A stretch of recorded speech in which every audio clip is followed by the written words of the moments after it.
Bonjour à tous et à toutes. Miarahaba atsika rehetra. Chers pasteurs, Tonga soa ianareo pasteur, vos épouses, mpanompon'Andriamanitra sy anareo vadiny, nous rejoignez ary anareo rahala sy anabavy izay manatrika anay eto amin'ity toerana ity. Fa ihany koa ara-virtualy avy any vazatany efatra izay mahatonga ity conférence ity ho tena miavaka. Ity no conférence iraisam-pirenena voalohany ara-virtualy. Natokana ho an'ny pasteur sy mpitarika izay mendrika tehaka lehibe avy amintsika mba handraisantsika azy ireo. Nous savons que vous êtes nombreux serviteurs de Dieu. Fantatray fa betsaka ianareo mpanompon'Andriamanitra ary kristianina no manjoy anay avy amin'ny firenena 20 mandritra ny andro vitsivitsy. Misy ihany koa rahalahy sy anabavy izay miangona amin'ny fiangonana mpampiatrano 100 indrindra fa any Afrika sy Haïti. Ary betsaka aminareo no mivondrona amin'ny alalan'ny tambazotra Zoom. Dia mahafaly anay hatrany ny mandray anareo rehetra. Ho voadika amin'ny fitenim-pirenena maro ireto toriteny ireto. Ary betsaka aminareo no handray ny hafatra amin'ny fitenim-pirenenareo avy.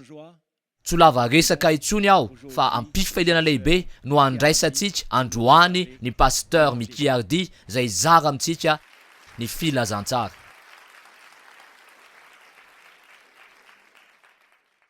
Bonjour à tous.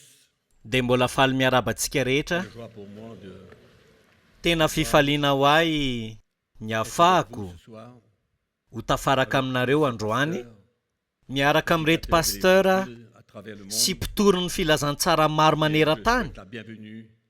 Ka dia faly aho mandray ireo mpanompon'Andriamanitra rehetra, Évangile, tous ceux qui nous écoutent. ireo izay rehetra mitory ny filazantsara izay rehetra miaino antsika manerana an'izao tontolo izao. Conférence Ity conférence ity moa dia est pour tous les pasteurs, natokana ho an'ireo tous les pasteur serviteurs de rehetra Dieu, ary ihany koa ireo mpanompon'Andriamanitra rehetra désireux izay mangetaeta d'être partenaires izay mangetaeta ny ara-iasa na ihany koa mpiara-miasa pour la amin'i construction Jesosy de son église mba ho fanorenana ny dans ces fiangonany derniers jours. amin'izao vaninandro farany izao. Je vais vous partager Izara aminareo aho message afatra anankiefatra encourageant, je suis sûr, izay noko hoe pour ampahery nous aider à mieux mba hanampy antsika hanatsara ny fanompoantsika le an'i but de Jesosy. notre conférence pour Ary nous izany équiper indrindra moa ny tanjon'izao conférence ao mba hampitaovana antsika ao anatin'izao vaninandro farany izao, l'Église satria noko hoe eo anivon'ny fiangonana dia ilaina doit se ny lever des serviteurs de Dieu. fahitana an'ireo mpanompon'Andriamanitra mba hijoro L'évangile ka de hitory Jésus-Christ ny filazantsara ny Jesosy la Kristy vérité, amin'ny fahamarinany manontolo la puissance. ary ihany koa miaraka amin'ny herin'ny fanamasiny. Ce soir et pendant ces Androany ary ao anatin'ireo fizarana efatra pas pour condamner, ny tanjona dia tsy hanameloka anizana izy fa ny mba hanazavana antsika kosa, et mba mieux hahitantsika kokoa sy hatakarantsika kokoa sa ny vision drafitr'Andriamanitra sy ny vinan'Andriamanitra, ny afatr'Andriamanitra pasteur et serviteur de ho Dieu. antsika pasteur sy mpanompon'Andriamanitra amin'izao vaninandro farany Je crois izao. que c'est très important Inoko fa tena zava-dehibe loatra ho antsika rehetra une vraie raha toa ka anao et une sincère fizahana ary koa jeritodika tena izy de isika l'état de l'église ny amin'ny en toetry ny général, fiangonana amin'ny de ankapobeny dans le monde. dia ny fiangonana rehetra manerana an'izao tontolo izao. Est-ce que Moa ve l'église est tena satisfaisante? mahafa-po tokoa ny toerana misy ny fiangonana ankehitriny sa tsia? Est-ce que cet état est tolérable? Mendrikaja tokoa ve ny toerana misy azy sa tsia? Je crois Teny que inoko nous fa pouvons examiner un petit peu afaka mamakafaka ce qui s'est tsara passé isika dans ces 3 ny dernières zavatra rehetra décennies nitranga nandritran'izay 10 taona intelo ny et qui fandimby a izay affecté l'église, izay nahazo ny qui a emmené fiangonana l'église ka nitarika ny fiangonana ho eo amin'ny toerana misy azy ankehitriny. Je ne vais certainement pas rentrer dans toutes sortes Tsy de hitra ao anatina détails karazana ny tsipiriany akory aho mahakasika ny toerana izay misy ny fiangonana ankehitriny manerana an'izao tontolo izao.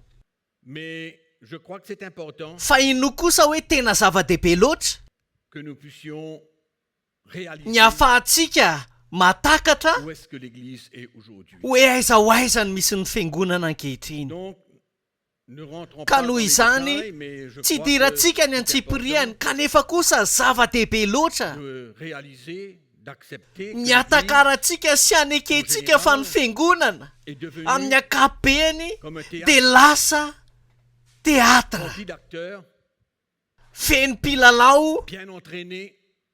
izay tsara ofana ho amin'ilay fampisehoana.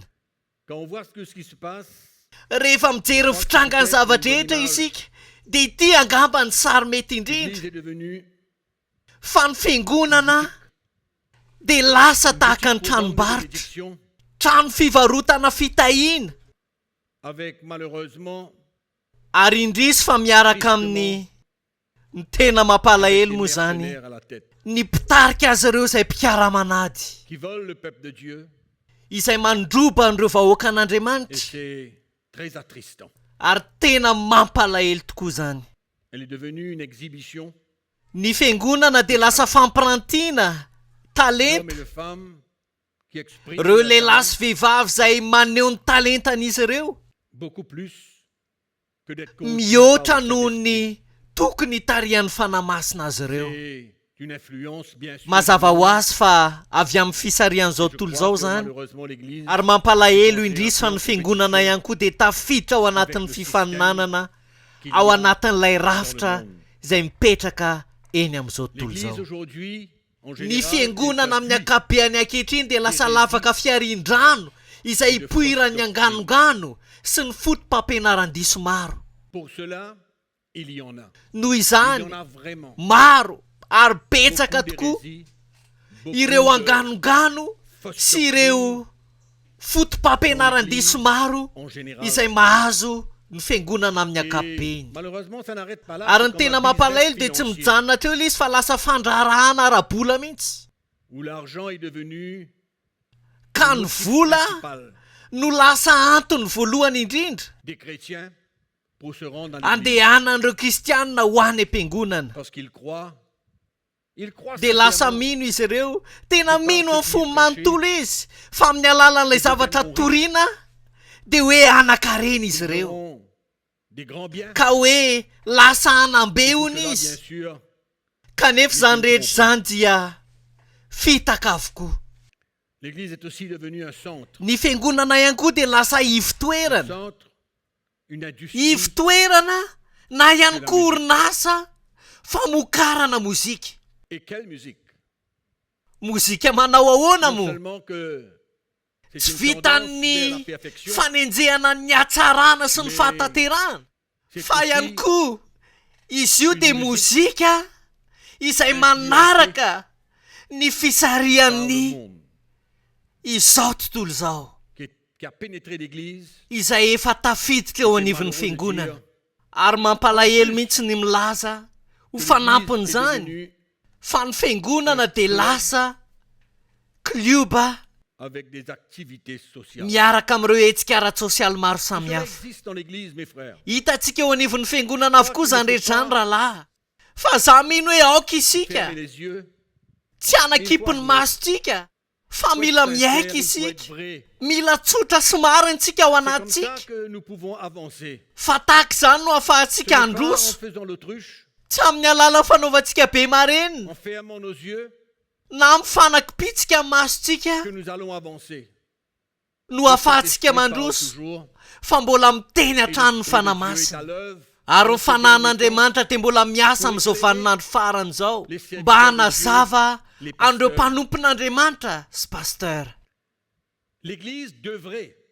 Elle Ny devrait être fiangonana raha ny tokony ho izy dia tokony ho toerana izay honena ny fanajana à Dieu, dia ilay fanajana un lieu pour an'Andriamanitra, honorer Dieu, toerana hanajana an'Andriamanitra où sa présence est réelle, izay toerany où le fanatrehany peuple de marina cœur, ka hananan'ireo vahoaka an'Andriamanitra fo tsy katsaka zavatra de la hafa gloire, afa-tsy ny voninahitr'Andriamanitra irery ihany. Hanome aja an'Andriamanitra, Jésus.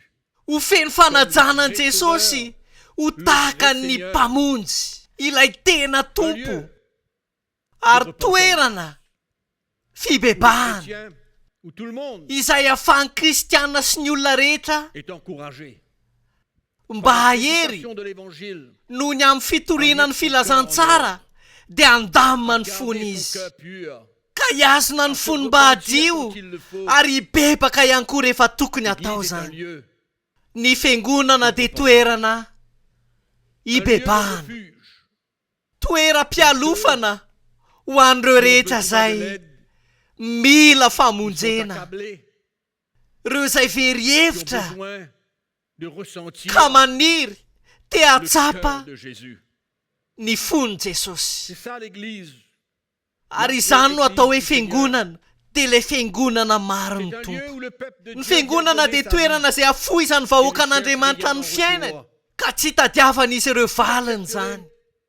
Mes Manaiky frères, an'izany ve ianareo, ce n'est pas ry le cas rahalahy, aujourd'hui. fa tsy zany Il y a tokoa ny une zava-misy tendance pour attirer ankehitriny. les chrétiens Misy fahazarana izay te dans les hisarika églises. an'ireo kristianina mba ho ao non pas anatin'ny pour fiangonana, donner leur vie. tsy mba nolotra ny aina izy ireo Comme la anefa ny parole de Dieu tanjona, nous enseigne.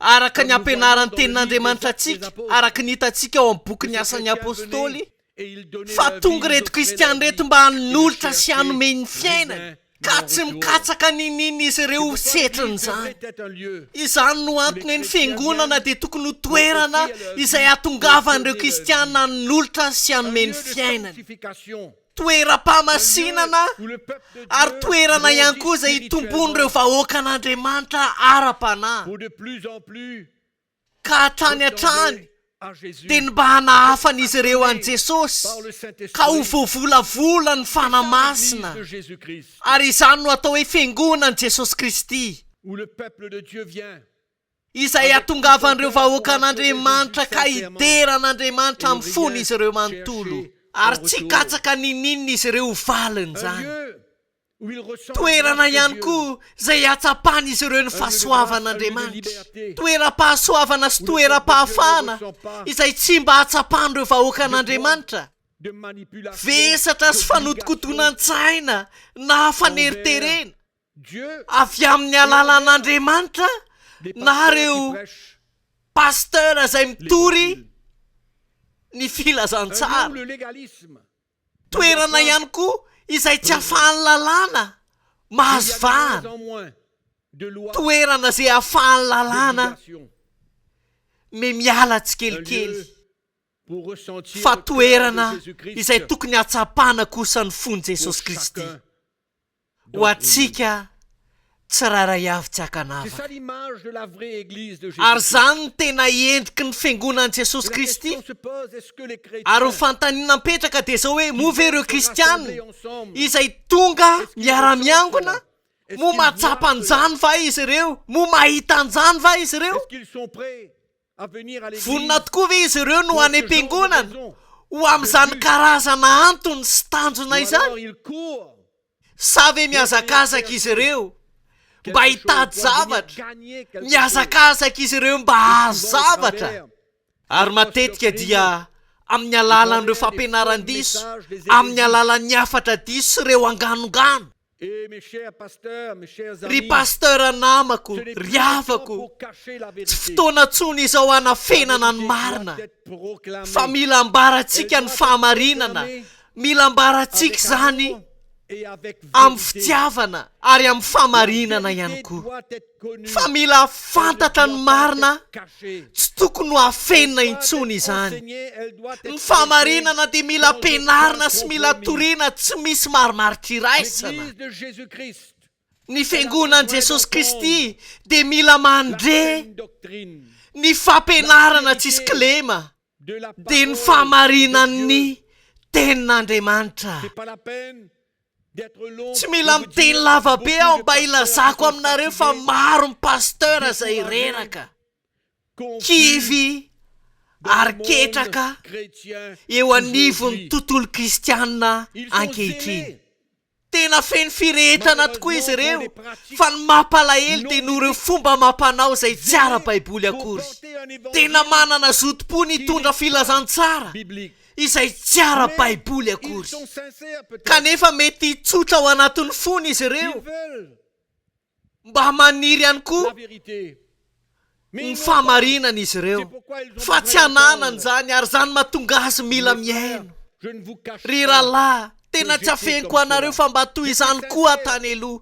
Tena nandeha tamin'ny fahatsorana aho nandritra n'ireo taona voalohany tao anatin'ny asa fanompona, fa tonga kosa ny fotoana izay nankivy ahy sy nahareraka ahy ary nisy fotoana mihitsy aza te handao ny asa fanompona.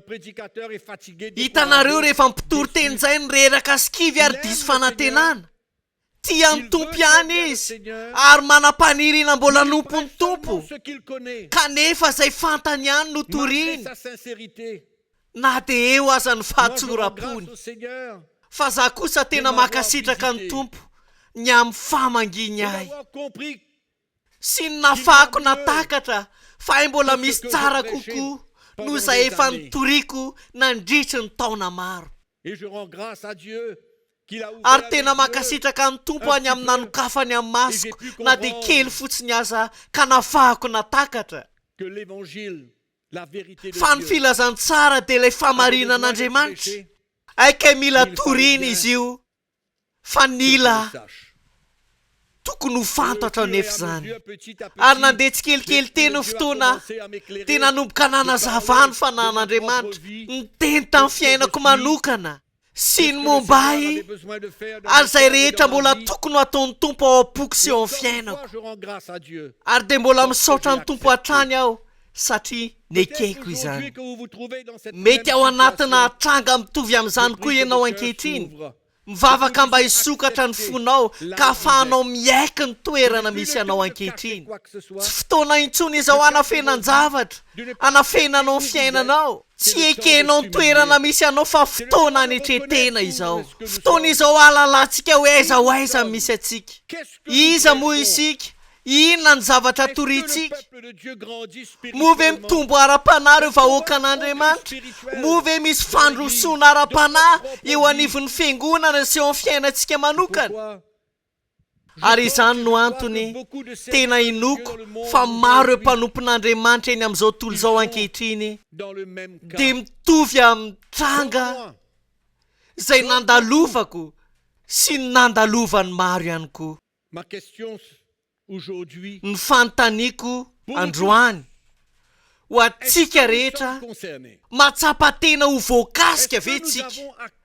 Moa ve manana po marina isika ny fiangonan'i Jesosy Kristy? Sa ve ny nataontsika dia mamaly ny antso fotsiny dia mitory ny filazantsara, mitory izay kely fantatsika ary ao anatin'izany dia mahita ny fiangonan'ny tompo rava, maratra ary kivy ihany koa. Ary nareo ihany dia efa mahafantatra fa maro ny kristianina mandao ary mbola mitohy mandao ny fiangonana dia mefoana ny fiangonana satria ireo kristianina dia very hevitra, maratra ary reraka tahaka an'ireo pastera ihany. Ary amin'ny maha-pastera sy mpanompon'Andriamanitra atsika dia tokony ho voakasika izany isika.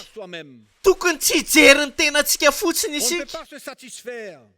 Tokony tsy hanina fotsiny isika satria hoe efa manana fiangonana izay vondrona kristianina vitsivitsy izay miangona rehefa tonga ny andro alahady sy ny andavanandro ihany koa. Fa raha hitantsika ary ekentsika fa mbola tsy mahafa-po ny toerana misy ny fiangonana, dia tokony ho voakasika ao anatin'izany tsika. Ny olona tazako voalohany ao amin'ny testamenta vaovao voakasika ny amin'ny lehilahy sy vehivavy dia Jesosy izy tenany. Voakasika ny amin'ny fiainan'ireo olona rehetra izay nanaradia azy izy. Raha mijery Matthieu 7 isika, mbola haintsika tsara ihany ity lahatsoratra ity. Matthieu 7:9-10. dia andeha hiara-ovakitsika izany ary noho ny nahita vahoaka Jesosy tena honena azy ny fijerin'ireo satria nampahatrainy ireo ka nafoy toy ny ondry tsisy mpiandry. Tena natsapa-tena ho voakasika ny amin'ny toerana nisy an'ireto vahoaka jiosy reto Jesosy, izay nanaradia azy, miaino azy, izay nandray fahagagana, izay nandray fanasitranana. Fa fantany tsara koa nefa ny fony reto olo reto, fantany ny ao anatiny, fantany fahoriany. Fa izao ny lazainy hoe nampahantraina ireo ka nafoy toy ny ondry tsy misy mpiandry. Ny fantany napetraka dia zao hoe move tena misy mpiandrondro marina. Eny, tena misy tokoa ireo tena mpiandrondry, fa maro ihany koa ankehitriny eo anivon'ny fiangonana ny mpanao didy jadona.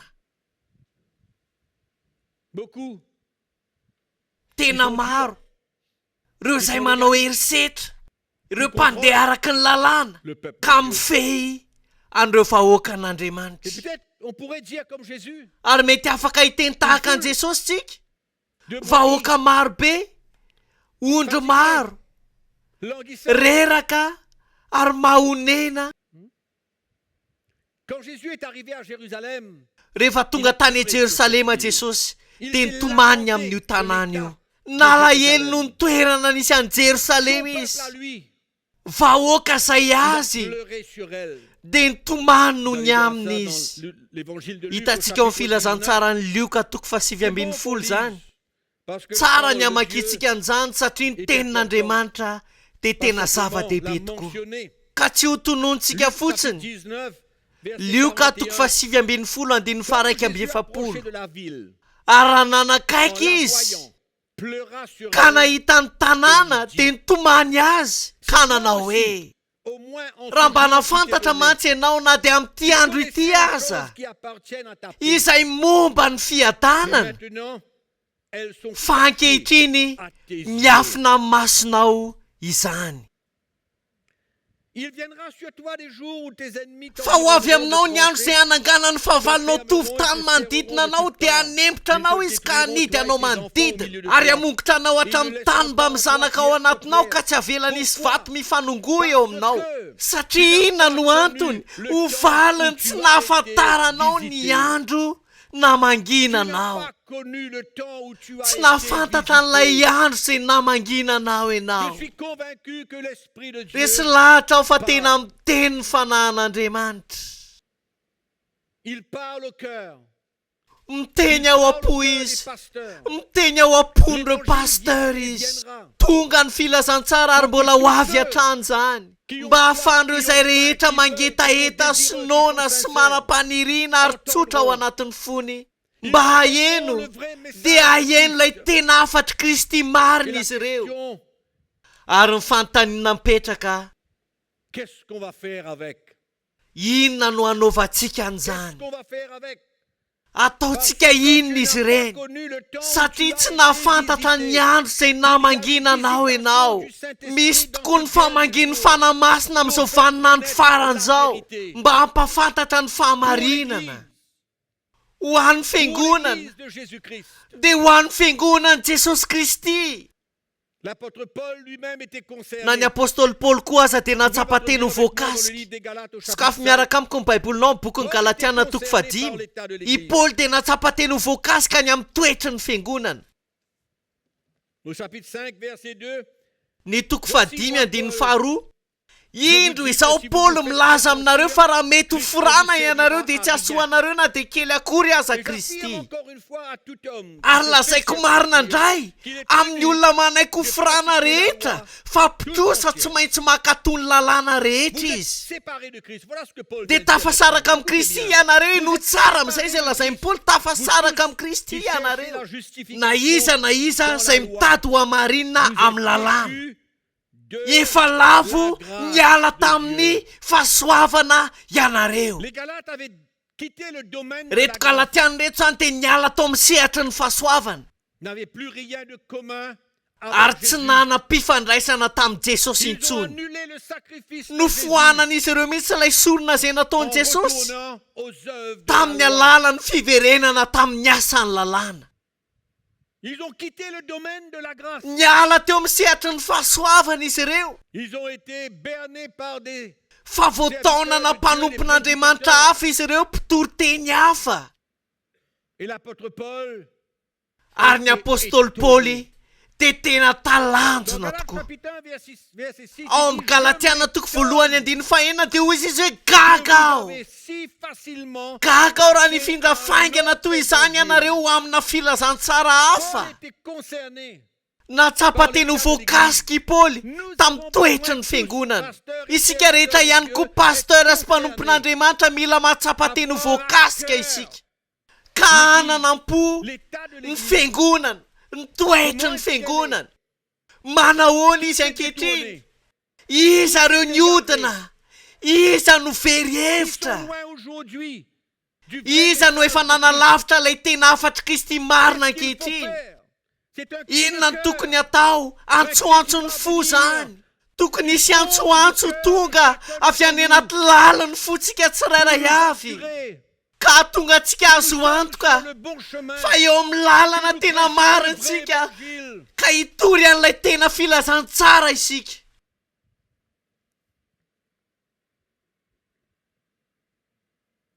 Donc, quitter le domaine de la grâce Niala teo amin'ny sehatry ny fahasoavana pour passer à un autre évangile. ka nifindra nakany amina filazantsara hafa. Annuler le Ka sacrifice de nanafona Jésus ilay sorona izay nataon'i Jesosy. en retournant aux œuvres Ka de la niverina loi.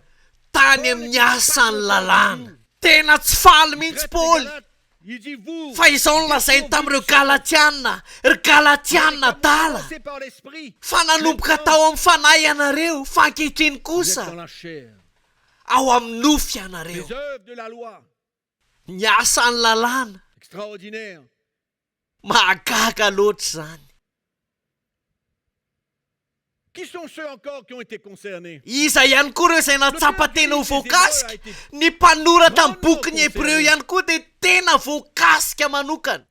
De voir ces juifs Raha nahita convertis an'ireto rétrogradés. jiosy ny ovafo reto miverin-dalana.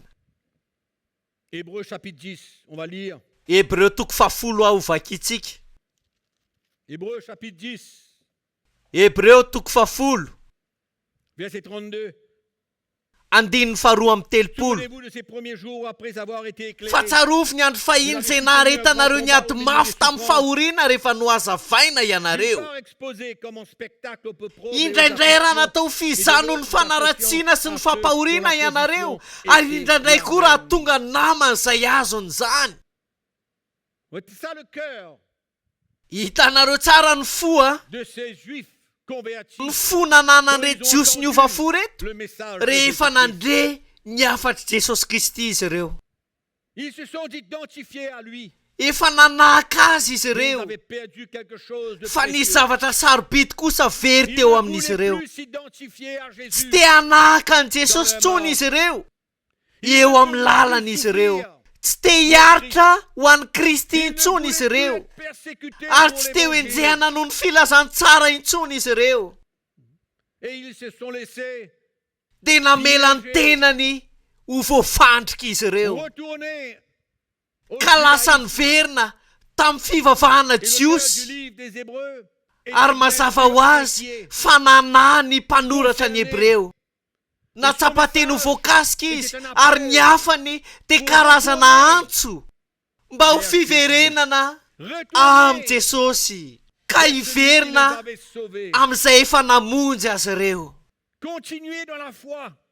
Ka hitohy amin'ny Persévérer dans la finoana. foi. Aharitra ao anatin'ny finoana. C'était ça l'état de cœur. Ary zany ny tao anatin'ny fonony mpanoratra ny boky ny C'est un Hebreo. appel pour retourner à Jésus. Antso mba ho fiverenana amin'i Jesosy Brisé io. dans son cœur Tena toritory izy tao anatin'ny fony. pour ramener Mba les chrétiens hamerenana vers le Seigneur. an'ireto kristiany reto ho ao amin'ny tompo. Qui encore était concerné? Iza ihany koa mbola natsapa teny ho voakasika ny apôstôly Petera. était Ny apôstôly concerné. petera ihany koa tena tsapateny ho voakasika ary no tsara izay lazainy ao amin'ny petera faharoa toko faharoa. Un vrai serviteur de Dieu Ny aime tena l'église mpanompon'Andriamanitra dia tia ny fiangonan'i de Jésus-Christ. Il Jesosy. aime l'église de Jésus. Tia ny fiangonan'i Il Jesosy. voit les situations. Mahita ny Il zava-mitranga comprend ce qui izy. se passe. Ary takany Il tsara ny ressent zavatra où est mitranga. l'église. Ary tsapany hoe aiza ho aiza ny misy ny fiangonana. Tsapany hoe aiza ho aiza izy. Tous ces hommes de Dieu Ary eo lehilahy n'Andriamanitra rehetra izay nanoratra. à part Jésus lui-même, Akoatran'i Jesosy izy tenany koa anatin'izany ils ont venu prévenir l'église. dia tonga izy ireo ampitandrina ny fiangonana. Ao amin'ny petera faharoa 2, verset 1, il y a ny parmi toko le faharoa peuple andiny des voalohany prophètes, il y aura fa de nisy même mpaminany parmi vous sandoka des teo amin'ny olona docteurs Israely qui ary izy introduiront koa mpampianatra sournoisement sandoka les tahaka izany eo aminareo izay atonga mangingina sainy diso mahavery ary andany tompo izay nividy azy aza ka atonga fahaverezana tampoka ho amin'ny tenany. Plusieurs les suivront dans leur Ary maro no anaraka ny fijerijejony ka ireny no itenenandratsy ny lalan'ny fahamarinana ary amin'ny afatatry ny fitiavany arena no anaovany varotra nareo. message de mise Tena en hoe garde afatry ny fampitandremana tsy misy contre ohatr'izany. les hérésies, contre Anoherana an'ireo anganongano sy ireo les fotom-pampianaran-diso. serviteurs de Dieu. Ny tena mpanompon'Andriamanitra marina, lehilahin'Andriamanitra sy pastera izay mikarakara ny ondry Il a besoin de savoir qu'est-ce qu'il prêche. dia mila fantany hoe inona Il ny a zavatra besoin toriny. d'accepter Mila manaiky izy aloha doctrine. ilay Et fampianarana de tsy pas isy tomber dans le kilema piège mba tsy ho tafalatsaka ao anatin'ny fandriky ny anganongano sy ny fampianaran-diso. Dans ces derniers temps, l'ennemi Amin'izao vaninandro faran'izao ny fahavalo attaqué. dia hanafika ny filazantsara. À l'évangile de Jésus-Christ. Ny filazantsara ny Jesosy Kristy. Malheureusement, il utilise des pasteurs Ary ny mampalahelo dia pastera no ampiasain'izy ireo mampalahelo pour détourner l'évangile. mba hanodikodina ny filazantsara ozy Il izy. s'élèvera au milieu de vous. Fa isy hitsangany eo anifonareo Docteur, dia sandoka, mpampianatra sandoka, mpaminany pas sandoka de la part de Dieu, izay tsy teny avy amin'ny alalan'Andriamanitra mais qui parleront de leur propre chef, fa hiteny avy amin'ny alalan'ny tenany manokana izy, qui vont attirer des chrétiens, izay hisarika an'ireo kristianina amin'ny lalan'ny famitahana. les hérésies, Reo anganongano, reo des fampianaran-diso, fausses pratiques. reo fomba mampanao tsizy, dia ireo karazana fandrika izay avelatry ny Aux chrétiens. fahavalo L'ennemi attaque amin'ireo l'évangile. kristianina. Tena manafika ny filazantsara ny fahavalo ary pastera no Ils deviennent ampiasainy. des instruments dans les Koa dia lasa fitaovana eo an-tanan'ny fahavalo izy ireo mba hanodina sy hampivily ary hanova ny famarina ny Et filazantsara. les pasteurs se tiennent derrière les Ary petits misy pas, pastera izay mijoro ambadika mipilipitra ka manambara qui ne confondent filazantsara pas le peuple de izay Dieu. tsy manorina ny fiainany vahoaka an'Andriamanitra. Oh Seigneur, qu'il nous aide. Tompo apio zahay Tromper les chrétiens. mamitaka an'ireo kristianina. Je répète ce que Paul a dit dans Galates chapitre 1er. Averika any izay nilazain'i Paoly eo amin'ny Galatiana toko voalohany hoe kahaka ao raha nifindra faingana ianareo niala tamin'ny tena filazantsara, ny tena filazantsara. Une grosse proportion de l'église. Ny ampahany lehibe amin'ny fiangonana dia niodina niala tamin'ilay tena filazantsara na ihany koa mbola tsy nandrehan'izany mihitsy. C'est une phrase un petit peu dure. Mety ho mafy izany teny izany kanefa tokoa mety mbola misy tsy naheno andininy sasatsasany Passage. na reo andiny tsoratra masina C'est sasatsasany une na ihany koa ireo fanambarana sasatsasany izay nataon'i Jesosy encore. ary mbola zava-dehibe kokoa noho izany mihitsy azy. L'enseignement Mety ho ireo fampianarana na fanambarana izay nataon'ireo apôstôly voalohany Testament. izay nanoratra ny testameta vaovao. Et à travers eux, Ary tamin'ny alalan'izy ireo ny fahaverezana l'église a changé. ka noho izany novain'ny fiangonana ilay filazantsara madio sy mahery vaika izay an'i Jesosy Kristy ka Confortable. natakalo ny filazantsara confortable mahasarika Les chrétiens affluent. mba hahatonga an'ireo kristianina ho Oh, babo. Seigneur. pour les Tompo, plaire, pour plaire aux mba chrétiens. azo sitraka izy ireo azo sitraka amin'ny kristianina fa misy tokoa ny filazantsara izay tsy manova ny fiainan'ny kristianina izay tsy mitarika azy ireo hitombo ara-panahy ka tonga azy ireo hijoro ao anatin'ny fotoantsarotra tsy vitan'izy ireo zany satria ny fiainan'izy ireo dia tsy mba naorina tamin'ny alalan'ny fitoriana ny tena afatry Kristy marina ka dia mijaly noho ny amin'izany ny vahoaka an'Andriamanitra miaritra izy ireo voafandrika izy ary voafitaka izy ary ny vahoaka an'Andriamanitra ankehitriny ny akamaroan'ny vahoaka an'Andriamanitra dia mihazakazaka mba hiaino zavatra mahafinaritra ny sofiny. Ry rahalahy malalako, miantso antsika ny tompo manokafa antsika ny fotsika amin'ny famarinany testamenta vaovao amin'ny tenin' Jesosy Kristy tsy afaka avelantsika any aoriana. Ireo fampianaran Kristy tsy afaka manao an'izany isika ka mandray ho zavatra maivana ny tenin' Jesosy. Ny tenin' Jesosy rehetra dia marina ary ilaina avokoa ho fampitomboana ny vahoaka an'Andriamanitra. Vakio miaraka amiko ny filazantsarany Jaona amin'ny toko 4:40. Jean chapitre 14, nous allons lire le verset Ny 26. Jaona toko 4:40 andininy 4:20. Nous tous, nous savons que c'est Tsika rehetra dia samy mahafantatra fa fotoana ny fanamasiny zao. Amen. l'Église. Ny fiangonana. Lisons le verset 26. Do vakitsika ny andininy 4:20. Fa ny mpananatra dia ny fanamasina izay irahan'ny ray amin'ny anarako, izy no hampianatra anareo ny zavatra rehetra. Dia no tsara sy hampatsiaro anareo ny zavatra rehetra nolazaiko taminareo. Il vous rappellera Hampatsiaro anareo ny zavatra rehetra izay nolazaiko taminareo. Tena mahatalanjona zany a. et le Saint-Esprit, Ary ny c'est fanamasina ça qu'il veut dans ces moments où nous vivons. dia dans isany les indrindra ny zavatra katsany amin'izao vaninandro farany iainantsika zao. Izay rehetra tsy ampy, tout ce qui n'a pas été proclamé. izay rehetra mbola tsy nambara. Il veut nous le rappeler. Dia te hampatsiaro antsika an'izany izy, ary zany antsona hoe vanim-potoana ny Il faut fanamasina. écouter. Ary zany no tokony hainontsika ny tenin' Jesosy avy amin'ny alalan'ny fanamasina ka nambara tao Pour nous anatin'ny montrer le fotsika. plan. Mba hanehoana amintsika ilay drafitra sy ny sitrapon'i Jesosy ho an'ny fiangonana. Il vous rappellera tout ce Izy no hampatsiaro anareo izay rehetra nolazaiko taminareo ny tenin' Jesosy rehetra zany. Il y en a pas mal. Ary ao anatin'ny teniny dia misy tena teny manan-danja tokoa. Et moi je ressens, vous savez, Ary za mahatsapa manokana hoe satria moa za mitety matetika ny continent afrikana dia haiko tsara ny manavaka ny l'année 2019, parce que manavaka ny j'ai taona 2024 satria tamin'izany ihany voyage farany 15 ans sy auparavant.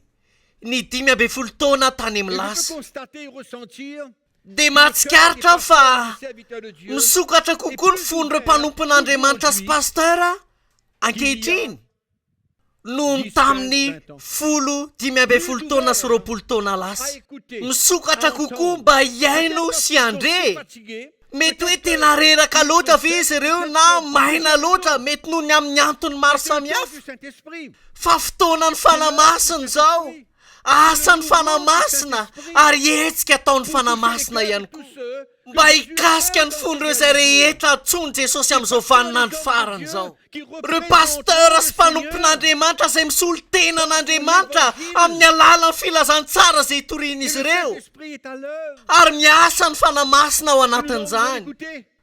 Ary mila miaino isika manokatra ny fotsika. Quand il y a beaucoup qui cherchent quelque chose. Satria maro no mikatsaka zava-baovao avy amin'ny tompo. Fatigués à prêcher les mêmes choses. Reraka izy ireo mitory zavatra mitovy foana, afatra izay tsy manova ny fiainan'izy ireo manokana ary tsy manova ny fiainan'ny vahoaka an'Andriamanitra. C'est le Saint-Esprit Ary qui hetsika fait par atao le cœur. fanamasina zany satria ny fanamasina ny manomana ny fo. C'est ça qui nous encourage. Ary zany mampahery anay.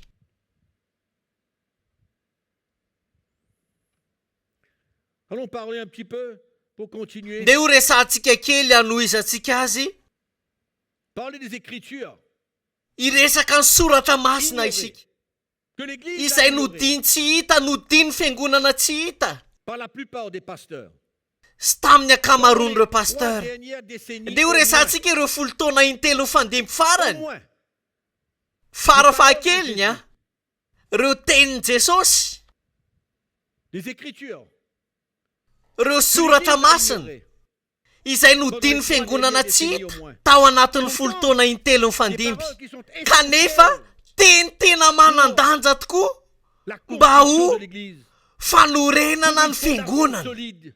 Dia fanorenana mafiorina, Purée. fanorenana zay aharitra. Je suis convaincu aujourd'hui que Tena resy lahatra ao ankehitriny fa ny akamaroan'ireo fiangonana rehetra izay efa misy n'ont pas une bonne fondation. dia tsy mba manana fanorenana tsara.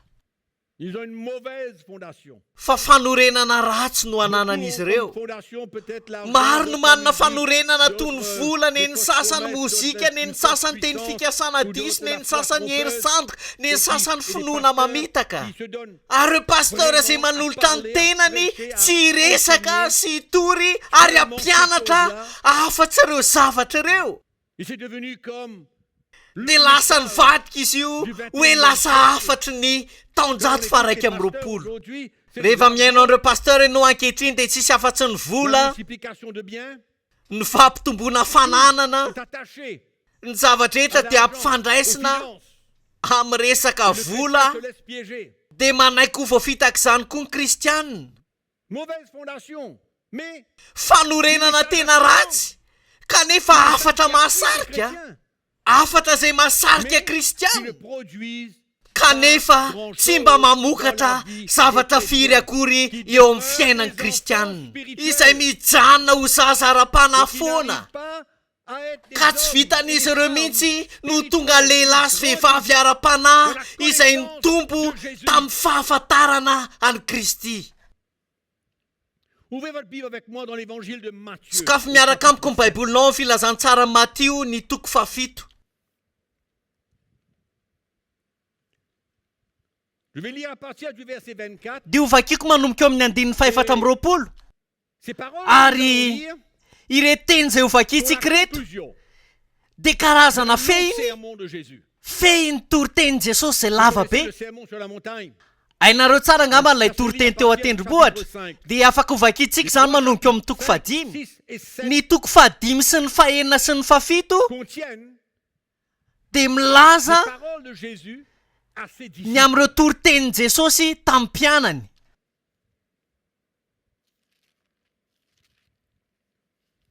Et nous lisons à partir du verset 24. Dia ho vakitsika manomboka eo amin'ny andininy faefatra amby roapolo. Et si vous avez lu le chapitre Ary raha 5, mamaky ny 6 et toko 7, fahadimy vous sy allez ny voir que fahenina Jésus sy ny parle fafito isika dia d'une miresaka ny amin'ny karazana kalitao ana fiainana Jesosy. D'une Endrika manière fiainana anankiray na fomba fiainana anankiray. Et il s'adresse à ses disciples pour leur Dia dire niresaka que tamin'ireo c'est mpianana ça izy ka le nilazainy azy Jésus ireo vous hoe êtes appelés tahaka izao à ny dire. fomba fiaina Je izay vous ai niantsoko appelé mba iainanareo, au service. nantsoky anareo mba hanompo ahy. Et pendant 3 chapitres, Ary ao anatina toko anankitelo dia mitanisa Jesosy dia endrika na fomba fiaina anankiray izay nitakiany Jesosy mba hiaina an'ireto mpianatra reto tsy ho takany, mba ahafahany mamaly ny antson'Andriamanitra. au fait, ces paroles Ny tena marina dia izao hoe ny votoatin'ny reto teny reto dia mahakasika ny fepetra mampianatra. la vie Tsy mihoatra an'izay fa manahoana marina ny fiainan'ireo tena mpianatra Kristy marina. c'était ça Ary Jésus zay enseignait à ses disciples. no nampianarin' Jesosy any mpianatra. Mazava ho azy fa tsy nitaky tamin'ny mihitsy ny tompo mba hiainan'izy ireo an'izany teny rapitsy ihany. Fa mbola maro ny zavatra tokony hitranga, nisy fiomanana lehibe tao. Nisy ny fahatera-baovao, nisy ny batisan'ny fanamasina, nisy ny famangin'ny fanamasina ka nafan'ireto mpianatra reto natakatra n'izany marina tao amin'ny fanahy ka nazahoan'izy ireo fanambarana ny amin'ny tena fiainana kristianina. Mais là, Jésus termine son Ary teto amin'ity teboka ity Jesosy dia namarana ny toriteniny, no farana ny toriteniny dia no tsara ny zavatra lazainy. C'est pourquoi koa amin'izany efa tapitra zany ny toriteniny teto a koa amin'izany nasofy mandre an'izany teniko zany inona mola iteniny de ny toko fadimy sy ny fahenina sy ny fafito mazava zany ao a koa nasofy mandre izany teniko izany ka mankato azy dia oarina amin'ny lehilahy manan-tsaina izy izay nanorina ny tranony teo ambonin'ny vatolampy amena nanorina ny tranony eo ambonina fanorenana mafy izy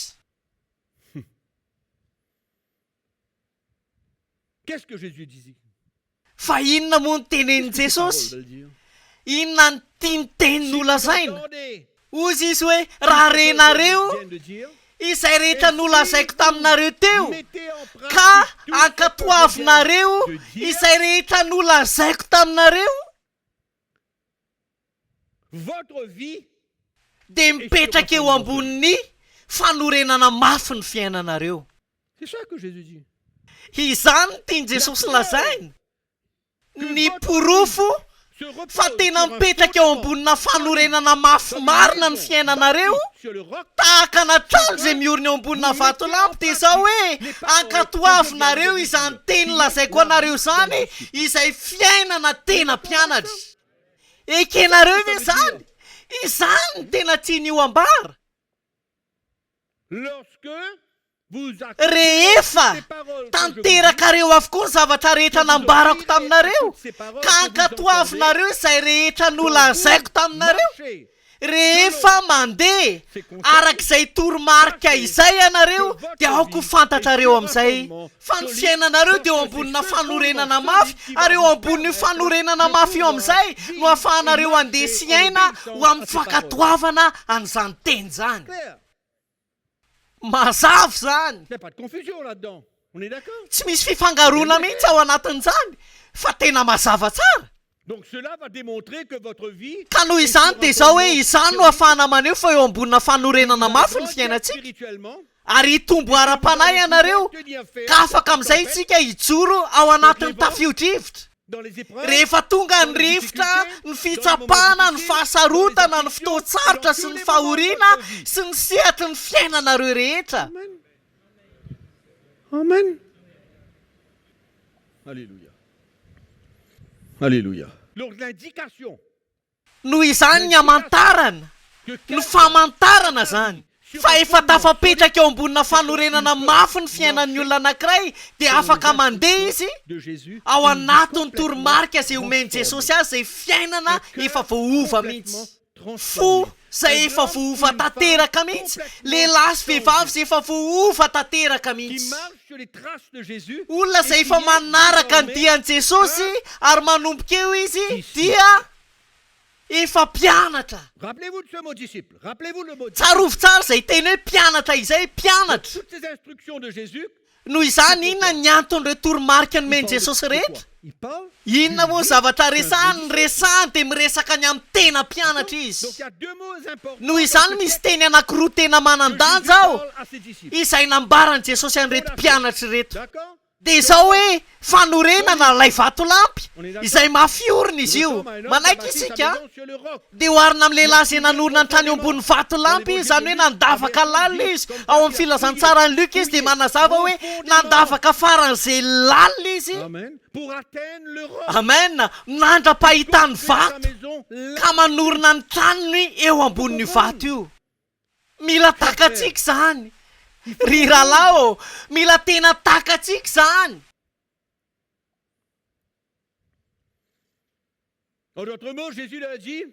raha miteny hafa de zao nolazainy Jesosy azy ireo hoe mila fanorenana tsara ianareo mila n'ilay fanorenana tena izy ianareo amin'ny fiainanareo ary mario tsara fa mbola tsy nomeny Jesosy aloha teo ny famaritana n'io fanorenana io mbola tsy nifaritany Jesosy io fanorenana io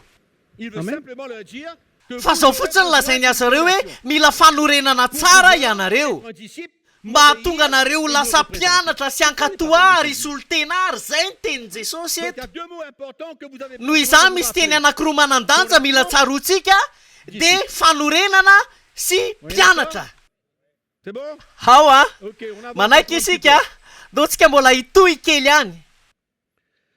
Donc, Jésus ka noho izany Jesosy ne définit mbola pas verika any de mbola tsy namaritra an'io fanorenana io izy aloha l'importance fa no de cette- tsindriny mafy kosa ny mazava-dehibe an'io fanorenana io manaiky isika dans leur vie, dans la vie de ses disciples, afin qu'ils teo amin'ny puissent fiainan'ireto mpianatra eto mba hahafahan'izy ireo misolotena azy de Dieu. ka malina izy ireo ny antson'Andriamanitra geny meloha ty efa miresaka an'izany fanorenana zany amin'izy ireo Andriamanitra geny meloha ty efa milaza amin'izy ireo ny zavatra mety hitranga amin'ny fiainan'izy ireo Andriamanitra Nous sommes de chapitre 5 de ao l'évangile amin'ny Matthieu de toko Matthieu. fahadimy ny filazantsara Matthieu no misy atsika 5, 6, et voilà.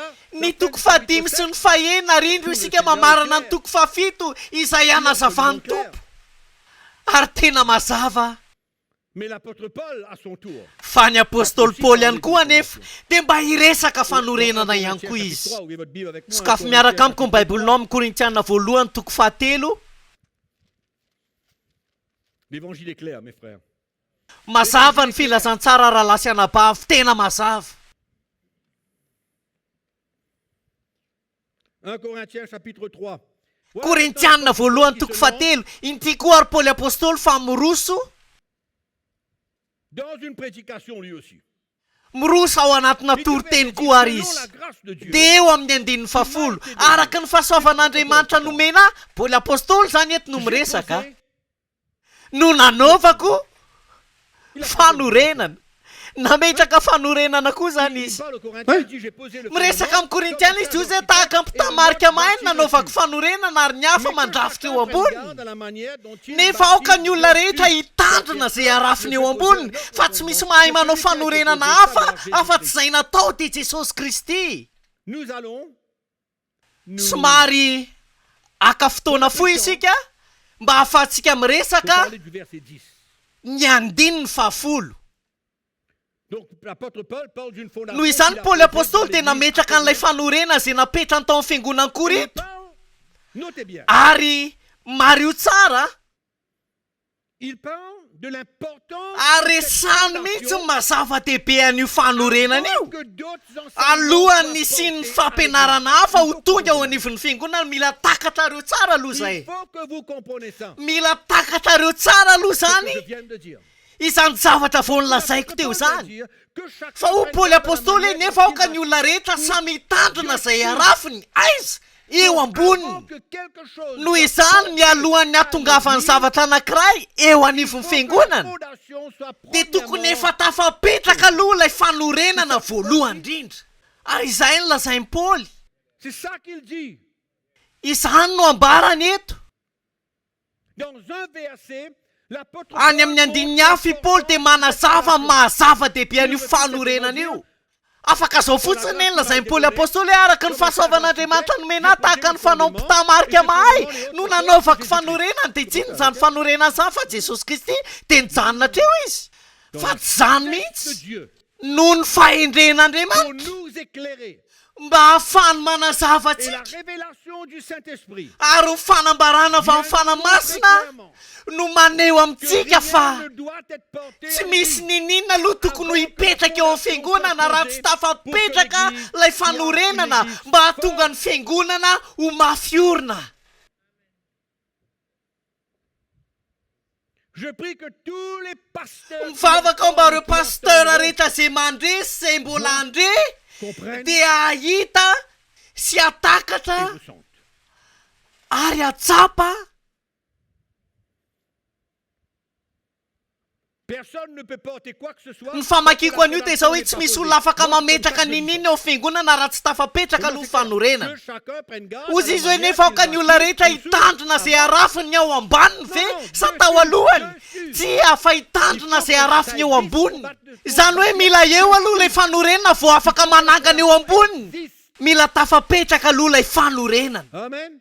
Donc on retrouve encore là le mot amen fondation. noho izany mbola hitantsika miverina ety any ilay teny hoe fanorenana manaiky isika mandroso hatrany isika misy zavatra tokony hazava amin'ny mpanompon'Andriamanitra sy pasteur ary ny fiangonan'i Jesosy Kristy. Donc l'apôtre Paul comprend Noho izany dia takatry Paoly apôstôly tsara fa io fanorenana izay napetrany io ny fanalahidy.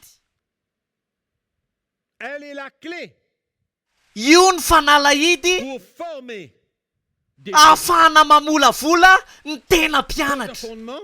On vient ajouter Apetraka aloha ny fanorenana mba ahafahana manorina eo ambony. Ireo asa fanompoana hafa ny manorina eo ambony mba ahafahana manorina an'ilay trano avy eo. que Jésus cherche. Amen. Il a dit, allez dans Inona le moa monde zavatra entier, katsahan'i Jesosy ahoana ozy izy mandeha any amin'izao tontolo izao dia prêcher la bonne nouvelle et puis quoi?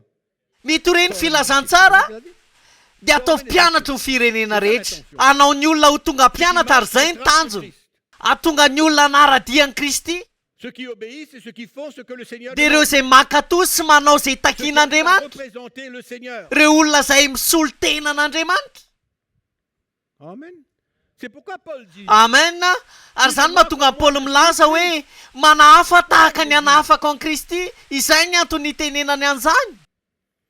donc on voit ici encore l'apôtre Paul Noho izany tsika eto avy amin'ny Paoly apôstôly dia mahita ny toromarika mitovy amin'ny an'i Jesosy, mitovy ihany. chapitre 7 Dia izay nambaran'i Jesosy tao Matthieu 7 mitovy ihany io. fondation Mila fanorenana isika mba hamola volana sy hanorenana ny fiainan'ny vahoakan'Andriamanitra ka ahafahan'izy ireo ho tonga mpianatra. autrement ça ne va jamais marcher. Raha tsy zany dia tsy handeha mihitsy io. Impossible. Tsy azo heverina mihitsy zany. Mais plus tard dans son ministère, Fa taty aoriana kely tao anatin'ny asa fanompony. Taty aoriana tao anatin'ny asa fanompony dia nofaritan'i Jesosy amin'izay hoe inona izy io. Niresaka tamin'ny mpianana izy ary dia nofaritany ny atao hoe dans fanorenana. Matthieu chapitre 16, Ao amin'ny Matthieu 6:40. nous lisons à partir du verset 24. Dia vakintsika manomboka eo amin'ny 4:20. Donc Jésus va parler Noho izany Jesosy des instructions dia resaka torolalana importantes tena zava-dehibe tokoa pour être ary mazava mba hatongavana ho lasa mpianatra. Voilà ce qu'il va faire maintenant. Dia zao amin'izay ary no ataony. Vous vous souvenez qu'il a dit il vous faut un fondement pour devenir Tsaronareo tsara izy nilasa fa mila fanorenana mba hatongavana ho mpianatra. Izay nilazainy eo amin'ny Matthieu 7 manomboka eo amin'ny 4:20. pour pouvoir Mila fanorenana aloha mba ahafahana ho tonga lasa mpianatra, mba ho lasa pas des mpianatra. instructions claires. Ary eto amin'izay Jesosy dia hanome toromarika mazava hatongavana ho mpianatra. Être Izany hoe ho prêt vonona, pour être disciple. vonona ny ho mpianatra. Alors il vient dire. Alors Jésus dit Dia zao amin'izay nilazainy Jesosy. Dia hoy Jesosy tamin'ny quelqu'un veut mpianany, venir après moi. raha misy olona ta Qu'il hanaraka renonce à lui-même dia aoka izy andany tenany sy hitondra ny azo fijaliany ka hanaraka celui qui ahy. voudra sauver sa vie. Fa na iza ny tamonjy ny ainy dia avery azy ary na iza no avery ny ainy no ny amiko dia azo izany. Dia andiny mitovy ihany izay vakiana sy voasoratra, zany hoe misy mahasamihafa azy kely fotsiny ao amin'ny Luka 4:14 izay vakiko aminareo. Ny andininy 4:20. Quelqu'un vient à moi. Raha misy manaraka Un petit peu plus précis.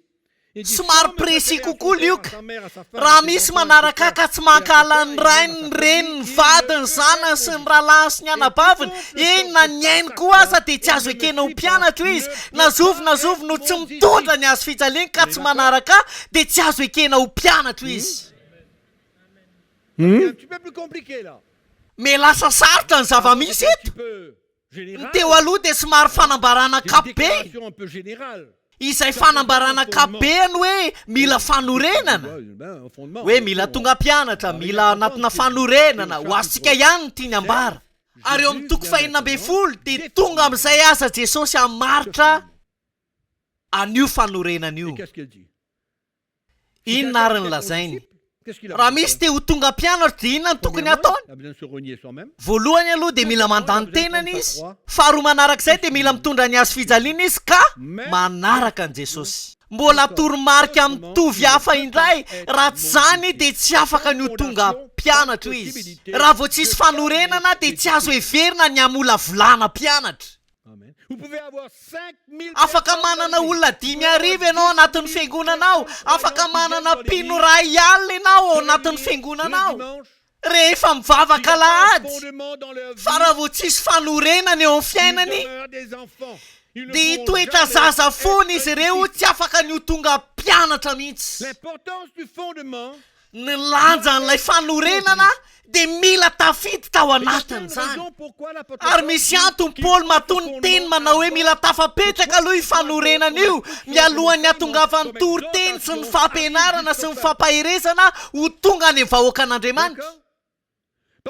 Ao raha tsy zany isika dia tsy afaka mihitsy nitondra zavatra mba entina namafisana sy hananganana sy hitondrantsika ny anjara birikintsika eo amin'ilay trano izay ahorina, ary dia tahaka izany mihitsy ny avian'ny fampianaran-diso ireo anganongano maro samihafa, satria tsisy fanorenana na dia eo amin'ny fiainan'ireo mpanompon'Andriamanitra izy tenany azy, eo amin'ny fiainan'ireo pastera sy mpitoro ny filazantsara.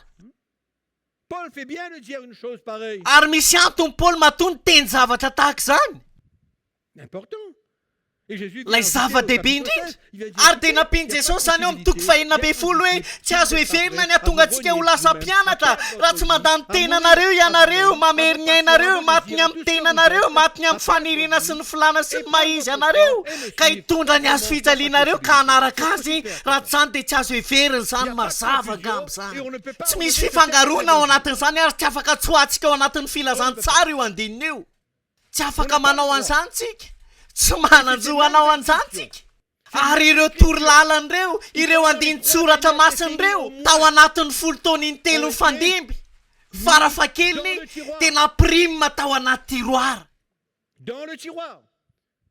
Tao anaty tiroara, ary ianareo rehetra izay miaino azonareo tsara ny tiako lazaina, satria mety azo heverina mihitsy hoe ianareo manokana, tsy hoe fiampangana akory tsia, ary tsy hoe fanamelohana ihany koa, satria na za koa aza tratran'izany taloha fa tsy nanamely tena. Tsy nanamely tena taloha koa satria hoe tsy nafantatra n'ilay tena hafatra ary tsy manamely tena ihany koa aho, raha toka tsy nalalan'izany hafatra any tao anatin'ny 10 taona ny asa fanompoana. Tsy manameloka ny tenako mihitsy afa misaotra ny tompo ary rehefa tonga atao poky ny fahazavana. Tena makasitraka ny tompo ary rehefa hazavany fanamasina, makasitraka ny tompo ary rehefa tonga atao poky io hafatra io ka azoko hoe raha tsisy fanorenana eo amin'ny fiainako, ary raha tsisy fanorenana eo amin'ny fiangonana. Voalohany indrindra aloha raha tsy eto amin'ny fiainako izany, ahoana moa no ampitako an'izany amin'ny fiangonana? Tena tsy azo heverina izany. Tsy afaka mampita mpahombiazantsika izay zavatra tsy hananantsika akory. Ary izany moa amin'ny ampahany lehibe dia anisan'ny tena olan'ny fiangonana. Tena olana izany amin'ny ampahany lehibe.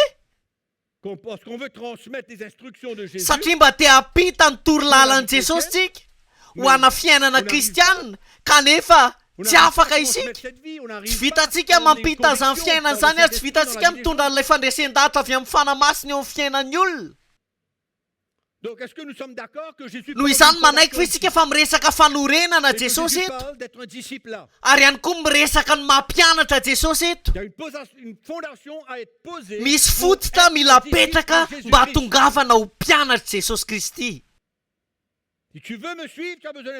Raha ta hanaraka aloha ianao dia mila tonga mpianatra ianao, mila manaiky mamery ny ainao sy mandany ny ainao aloha ianao, avy eo dia mitondra ny azo fijalianao ka manaraka ny tompo. Ireo izany teny lehibe indrindra kanefa lalina indrindra izay afaka velabelarintsika. Tena inoko marimarina, inoko marina mba nitsiraray avy amintsika ny hatakatra an'izany. Noho izany miara-manaiky isika fa miresaka Jesosy ny amin'ny fanorenana izay tokony hipetraka eo amin'ny fiangonana mba hatongavana ho mpianatra. Ampatsiviko anareo Matthieu 7. Tsara ny mampatsiahy an'izany mba ahafahantsika manambatra an'ireo torolalan'ireo miaraka.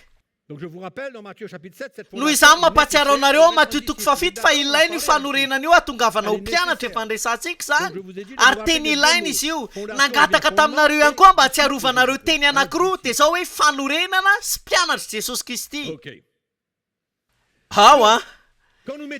Noho izany rehefa kambatsika ireo rehetra ireo Vous êtes d'accord que c'est miara-manaiky isika fa reo andinin'izay nyresantsika dia ny Matthieu toko fafito sy ny fahenina ambin'ny folo sy ny Korintiana voalohany toko fahatelo dia miresaka fanorenana sy ny miresaka ny mampianatra dia rehefa tambatsika ireo rehetra ireo dia misy fekevitra il y a une conclusion. sa tsy zany misy fekevitra ao Une fondation est nécessaire ilaina ny sy ny fanorenana pour devenir un disciple. mba hahatongavana ho mpianatra Et en plus de cela, ary ho fanampin'izany vient définir, dia tonga Jesosy hamaritra il vient dire an'io fanorenana io ho lazainy hoe inona izy io inona no ilaina a besoin d'être établi. inona reo zavatra mila tafapetraka ao anatin'ny fonao Vous allez comprendre inona no ilaina takatrao ary inona no tokony ataonao afin d'être un disciple. hatongavanao ho mpianatra raha tsy zany dia tsy afaka ny ho mpianatra ianao tsy azo heveriny zany C'est très strict. Très tena clair. entitra le izy mazava ary tsotra kanefa tsisy marimaritra iraisana Malheureusement, les paroles de Jésus amen indresy anefa fa nitenin' Jesosy ignorées dia nodiny tsy hita par nodin'ireo fiangonana des églises, tsy hita dia ireo fiangonana rehetra maneran-tany des églises. misy fiangonana tena misy izay manana fanorenana mafy La plupart fa ny akamaroan'ny fiangonana ny akamaroan'ny fiangonana sont dia mitoetra tsisy fanorenana malheureux. Hein?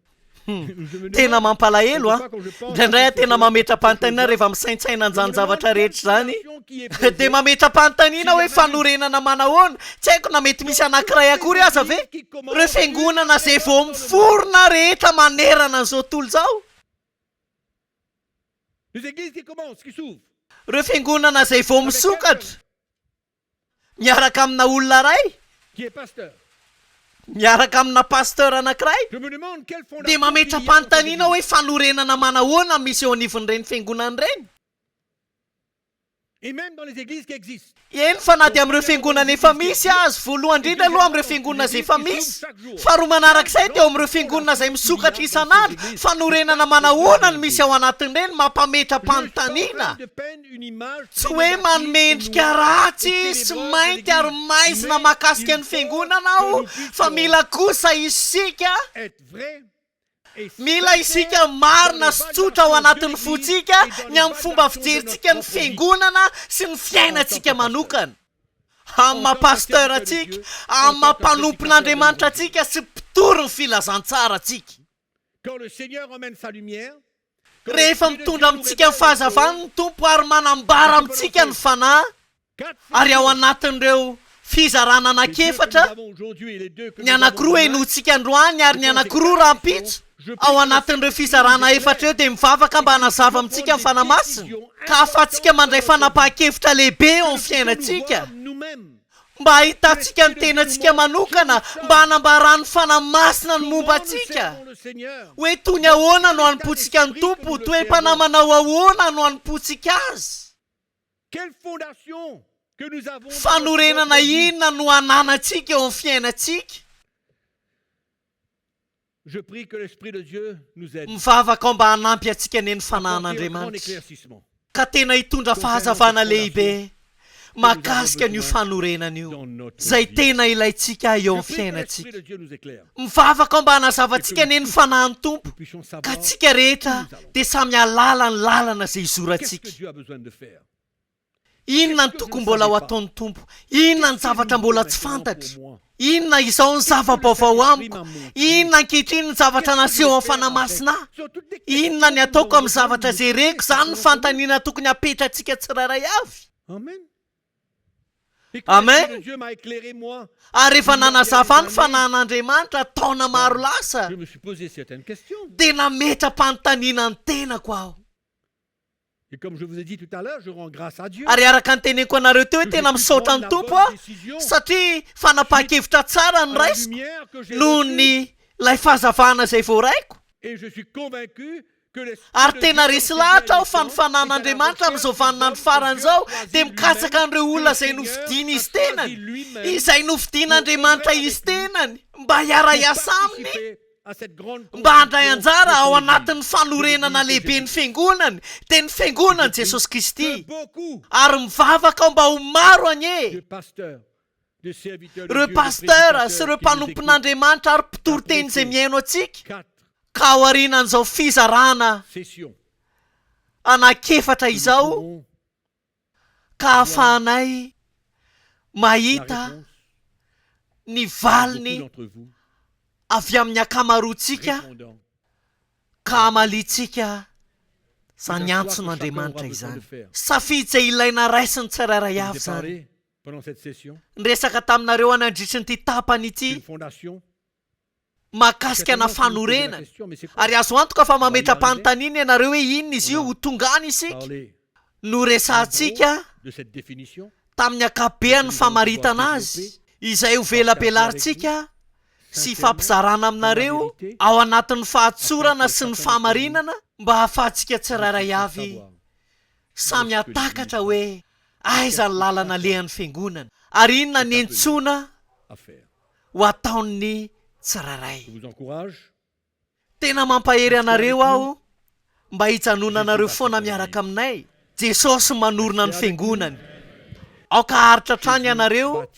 fa jesosy no manorona ny fiangonany mbola manana apahana fotoana anankitelo isika fa ho faranantsika aloha ity tapany ity dia akaina kely isika ao anatin'ny 10 minitra eo dia hiverina eto indray isika afaka minitra vitsivitsy ny tompo anye hitahanareo ary mifanahan'ny tompo anye hitoy anazavanareo hatrany anazavantsika hatrany satria te hanangana ny fiangonana miaraka amin'i jesosy isika hivavaka aho raha eo misotranao aho no ny teninao tsy miverina foana any aminao zany raha tsy efa natateraka ny sitraponao sy izay nampaniranao azy mivavaka ao an'reto pastera sy mpanompon'andriamanitra rehetra izay miaino mivavaka ao mba mifanainao masina nye hitondra fahazavana ao am-pony izy ireo aoka mirapiratra nye fahazavany filazantsara aoka ny fanambarany filazantsara nye ahazony ny atilala ny fony izy ireo tompo ao mivavaka ao fa na dia fanamby lehibe foana azany mahakasika ny filazantsara tena hoe fanamby fa mivavaka mba tena amaly aneny tsirairay avy ka tsy andositra manoloana ny fahamarinana izay nolazaina sy nambara raha eo amin'ny anaran'i jesosy aoka ny fahasoavanao anie no anaraka anay tsirairay avy mivavaka aho amin'ny anaran'i jesosy ka any amin'ny faran'izao konferansa izao mba hisy fanotsokotsonana anye eo amin'ny fiainany ny akamarony ka ny fanamasina anye no hitarika ny tsirairay avy raha eo mivavaka amin'ny anaran'i jesosy kristy izay tompo sy mpamonjy amen misaotra tompo mankasitraka anareo aho ary eo netondray tsika afaka 10 minitra misaotra betsaka